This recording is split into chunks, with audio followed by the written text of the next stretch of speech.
I ran a poll a little while back asking dungeon masters what kind of table style they really enjoy the most. And honestly, the results kind of blew my mind. They perfectly explain why so many D&D campaigns just fall apart. And it's not because people are bad DMs, and it's not because players are being difficult. It's because most of us, we never actually talk about how much structure we really need for a game to work. And the answer isn't none, but it's for sure not a railroad either. Okay, let's just get right into it, because this is a question that hits home for a lot of us, right? You start a new campaign, the energy is electric, everyone's excited, and then a few months down the line, scheduling gets tricky, the excitement kind of fades, and the whole thing just fizzles out. Why does this happen over and over and over again? Well, I think the key to that mystery is hiding in plain sight, in that poll I mentioned. It totally flips the script on what we assume players and DMs actually want from the game. It's not this simple battle between total freedom and a perfectly planned story. The real problem is way more fundamental than that. So check this out. Here's the poll. And the most telling part is what you don't see. Look at how tiny those slices are for pure chaos and heavy structure. Almost nobody wants the extremes. It's split right down the middle. Half the DMs said they like a light structure with lots of freedom, and the other half said, well, it depends on the group. So the one thing we can say for sure is that nobody wants to be on either end of that spectrum. And that right there, that is the real, critical D&D conversation that almost never happens at Session 0. We'll talk for hours about characters and the world and safety tools, which are all super important. But we almost never ask the simple question, hey, what kind of structure are we all hoping for here? And that unspoken assumption, well, that's where the first cracks start to show. So let's actually dig into these two extremes that everyone seems to instinctively avoid. You've got the just vibes, free-for-all on one side, and the heavy structure railroad on the other. Why do both of these approaches feel so good when you start, but almost always fail to keep a long-term campaign alive? It's like this. On one hand, you have the just vibes game. It can feel absolutely magical, like anything is possible. But it just doesn't scale, and all that freedom eventually turns into friction. Then, on the other hand, you have the heavy structure game. It feels really well planned and purposeful, but it completely kills player agency and has no room for their awesome, unexpected ideas. Both start from a good place, but they usually end in frustration. But let's be fair, okay? Just vibes D&D can be incredible, especially at the beginning. You just sit down, there's no pressure, no grand plan, everyone's just riffing off each other. Those first few sessions feel like magic because nobody's too attached to anything yet, the stakes are low, and you're all discovering the world together. It's pure, fresh improvisation. But here's the catch, and it's a big one. Vibes don't scale.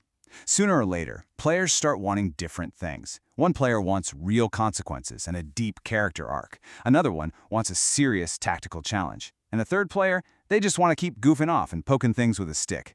Suddenly, that one single vibe splits into 3 or 4 competing desires, all pulling in different directions. And this is the core of it. It's not that anyone's doing anything wrong. It's just that vibes can't answer the hard questions, like what are we actually trying to achieve here?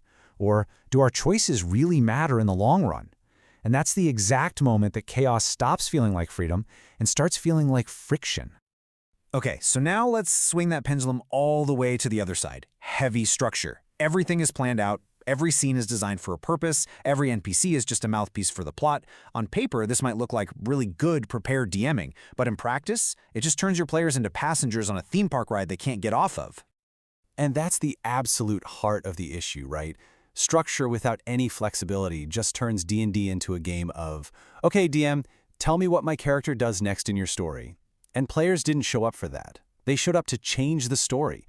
Too much structure might prevent chaos, sure, but it completely kills the reason we play: agency. So this is the part that so many tables miss. The thing that actually, truly ends campaigns isn't the existence of chaos, and it isn't the existence of structure. It's something much deeper, something that just quietly and slowly sucks all the energy out of the game. So let's be crystal clear about this. The problem isn't that you're running a sandbox game, and the problem isn't that you're running a linear adventure. Both of those styles can be absolutely fantastic. The real culprit is something else entirely. The real campaign killer is a mismatch in expectations. It's that simple. Campaigns die because, without realizing it, the players and the DM are all sitting at the same table trying to play slightly different games. They never actually agreed on the rules of engagement. And you can see exactly how this slow-motion train wreck happens. One player is there for the chaotic vibes. Another craves narrative rate, for their choices to mean something. A third just wants a clear tactical challenge. And the poor DM is stuck in the middle, trying desperately to make everyone happy. But it's impossible without a shared foundation. Every session just feels a little off. Nobody gets into a big fight. Nobody rage quits. Instead, the energy just slowly seeps out of the group, session by session. And that's what leads to that phrase we all know and dread, the one people say with a shrug. Yeah, the campaign just kind of died. It wasn't some big dramatic explosion. It was a slow, quiet fade to black. So what's the answer? How do we fix this? Well, it's about finding that healthy sweet spot, that middle ground that the poll was pointing to all along.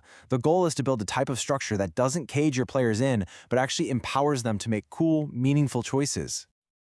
I like to call this idea structure that serves choice. Think of it like this. It's a framework that exists for one single purpose, to give the choices your players make real, tangible weight and meaning. It's the skeleton that allows the muscles of player agency to actually do something powerful. So the goal here isn't to build railroad tracks that dictate where the story goes. And it's not to create a chaotic void with zero direction either. The goal is to create pressure points, interesting situations, competing factions, tough dilemmas that force the players to make a real choice. So what does that actually look like at the table? Well, it's things like having clear factions in the world that have their own goals. It's having locations that actually change and react based on what the players do there. It's creating time pressure that doesn't have an obvious right answer. And it's making sure consequences feel logical and earned, not like the DM is just punishing someone.